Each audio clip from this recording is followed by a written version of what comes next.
భద్రాద్రి జిల్లా కొత్తగూడెం రైతు బస్తీలోని భవిత కేంద్రాన్ని కలెక్టర్ జితేష్ పాటిల్ సందర్శించారు. పిల్లలకు కావలసిన ఉపకరణాల గురించి సిబ్బందిని అడిగి కలెక్టర్ తెలుసుకున్నారు. భవిత పాఠశాల ఆవరణలో ఉన్న పాత భవన నిర్మాణాన్ని తొలగించి ప్లేగ్రౌండ్ ఏర్పాటయ్యేలా చూడాలని మున్సిపల్ విద్యాశాఖ అధికారులను కలెక్టర్ జితేష్ పాటిల్ ఆదేశించారు.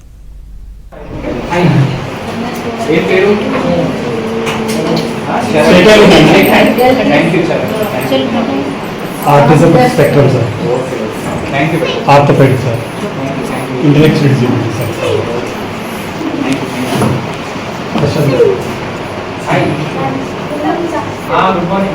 ఇక్కడికి వస్తాం మళ్ళీ వేరేస్లో అడ్మిషన్.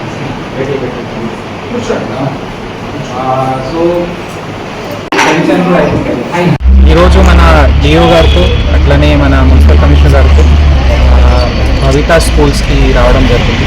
ఇక్కడ చిల్డ్రన్ విత్ స్పెషల్ నీడ్స్కి ఒక ఏర్పాటు ఇక్కడ ఉంటుంది. సో తల్లిదండ్రులు కూడా వాళ్ళు అభిప్రాయం చెప్పారు. ఇక్కడ స్టాఫ్ అందరూ కష్టపడి పనిచేస్తున్నారు. సో చిల్డ్రన్ అంటే దే ఆర్ బేసికలీ